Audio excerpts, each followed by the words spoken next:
Comment est-ce que tu gères tes emails? Salut à toi, c'est Florian du blog Efficient Attitude.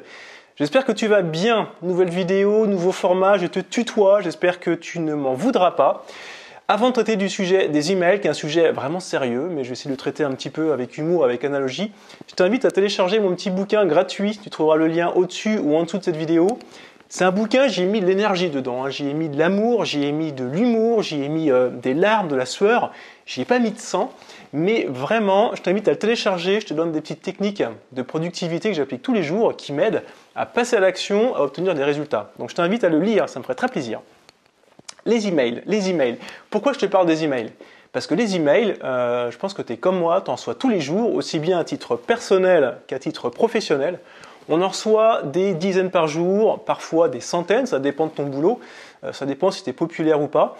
Et ça peut vite être ça peut être dangereux pour ta productivité. En gros, ça peut t'aspirer tout ton temps.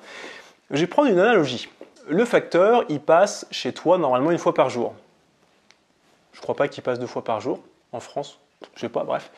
Il passe une fois par jour. Il dépose le courrier, il s'en va. Bon, de temps en temps, il sonne pour te livrer un colis, mais ça reste assez exceptionnel, je pense. Imagine que le facteur, il passe pas une fois par jour, mais il passe plutôt 10 fois par jour, voire 20 fois par jour.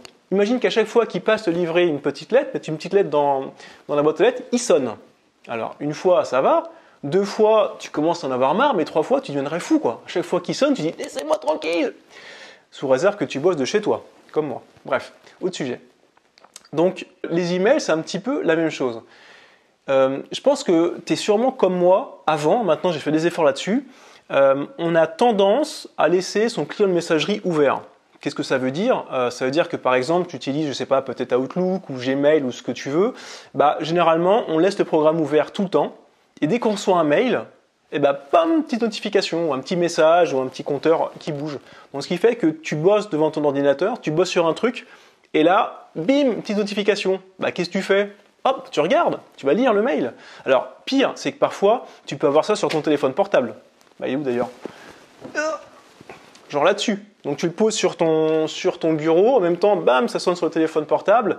Donc ce qui fait qu'en gros, alors il y a des études, je ne sais plus exactement ce qu'ils disent, mais en gros, tu ne peux pas être concentré plus de, 10 ou 12 minutes d'affilée. Parce qu'à chaque fois, tu es perturbé par quelque chose. L'email en fait partie. Donc je vais te donner quelques petits conseils ou des erreurs à ne pas commettre au niveau des emails. Premier conseil que je te donne, que j'applique, c'est d'ouvrir sa messagerie qu'à des moments précis de la journée. Comme quand tu vas chercher ton courrier à la boîte aux lettres, tes emails, fais la même chose. Décide de dire « j'ouvre mon client de messagerie pour aller consulter mes mails ». Moi par exemple, je l'ouvre à 11h, à 16h et de temps en temps le midi et le soir. Parenthèse, j'évite de l'ouvrir le matin quand je me lève. Ça tue ta productivité. Je t'en parlerai si tu veux dans une prochaine vidéo. Pas le matin. Le mail le matin quand tu te lèves, c'est suicidaire. Donc voilà, ouvre à certains moments de la journée, tu traites tes mails et ensuite tu refermes ta boîte mail. Je te conseille de faire ça parce qu'au moins c'est toi qui décides quand est-ce que tu vas checker tes mails. Après, en fonction de ta profession, en fonction de ton business ou j'en sais rien, tu peux avoir envie de les consulter un peu plus souvent. Ça dépend. Après, c'est du cas par cas. Il ne faut pas se mettre en tête que l'email, c'est quelque chose qui est urgent. Il ne faut pas consulter sa boîte mail toutes les 10 minutes parce qu'il y a un truc urgent. Si vraiment c'était urgent, on va t'appeler. T'en fais pas, on va t'appeler. Bref, donc je te conseille, voilà, t'ouvres ta boîte mail par exemple le matin à 10h et une fois à midi, une fois à 14h, toutes les 2 heures, tu traites tes mails et voilà. Premier conseil. Deuxième conseil, que j'ai déjà oublié, mais j'ai mon petit pense-bête, heureusement. Oui, un truc qui est super important, qu'il faut essayer de faire. Je ne sais pas si tous les clients de messagerie le proposent, mais il faut essayer d'archiver ces messages. Archiver, ça veut dire quoi? Ça veut dire que quand tu ouvres ta boîte mail, tu as ta boîte de réception, donc tu vois tous tes mails que tu as reçus et tu peux avoir des vieux mails. Et une fois que tu as traité un email, tu l'archives, tu le sors de ta boîte de réception, donc il n'apparaît plus.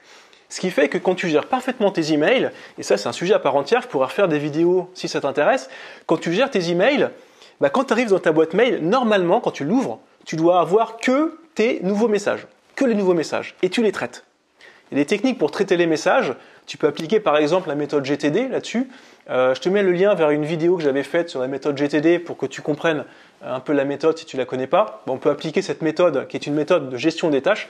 Tu peux l'appliquer sur tes mails. Ça fonctionne bien. Donc voilà, tu archives tes messages, ce qui fait que ça a l'avantage d'avoir, quand tu ouvres ta boîte mail, tu vois que les nouveaux messages. Et surtout, ça te donne pas cette impression de dire, genre tu ouvres ta boîte de messagerie et tu vois des centaines de mails, des vieux mails, tu sais, genre tu mets des étoiles, tu mets des petits trucs pour te rappeler les trucs que tu as à faire. Et ça, déjà, ça te tue dans ta productivité parce que tu vas voir tes mails, tu vas dire, oh, j'ai ça à traiter, ah oui, je dois répondre à machin, il y a un truc. Donc c'est pas bon du tout. Donc tu archives tes messages. Et troisième conseil, en fait oui, ça rejoint un petit peu le fait d'archiver ces mails. Lis un message qu'une seule fois. Qu'est-ce que ça veut dire? C'est que quand tu ouvres un mail, te dis pas je le traiterai plus tard ou je le relirai plus tard pour me mettre dedans ou répondre plus tard. Non. Si tu appliques justement la méthode GTD à ce message-là, si ça prend par exemple moins de 2 minutes à faire, genre juste une réponse, dire oui j'arrive ou oui je t'envoie le document ou autre, tu le fais tout de suite. Comme ça, tu es tranquille, tu archives le message. Si c'est un petit peu plus long, tu vas te créer une action par rapport à ça, méthode GTD. Tu vas créer une action dans ton gestionnaire de tâches. Tu te crées une action, tu mets une référence vers le mail, et puis tu traiteras ça plus tard. Donc tu archives ton mail, tu le rouvriras éventuellement pour traiter l'action, pour te rappeler ce que tu as à faire. Et ça fonctionne bien. Tu me diras dans les commentaires si tu veux plus d'informations, si c'est un sujet qui t'intéresse ou pas. Donc voilà à peu près ce que je peux te dire sur cette partie, sur ces emails. Alors donc voilà, les emails, je pourrais en parler pendant des heures, mais déjà applique ces petits conseils. Juste le premier conseil, ouvre ta messagerie à quelques moments de la journée. Ça c'est super efficace, je te conseille de le faire. Voilà, donc je crois que je t'ai tout dit dans cette vidéo. Dis-moi en commentaire, toi, si déjà tu appliques certaines méthodes. Dis-moi si tu les as appliquées, qu'est-ce que ça t'apporte, comment ça te permet d'être plus efficace dans ta gestion des emails. N'hésite pas à mettre un pouce, ça motive un pouce. Tu vois un like, tu es content, tu dis j'ai fait une vidéo, ça motive. Par contre, le pouce comme ça, il sert à rien, faut pas appuyer dessus. Donc voilà, donc n'hésite pas également à partager à tes voisins, à partager à tes amis, à tes collègues qui traitent mal leurs mails. Voilà, j'espère que ça t'a plu. N'oublie pas de télécharger mon petit bouquin gratuit. Et puis moi, je te dis à très bientôt dans une prochaine vidéo. Ciao!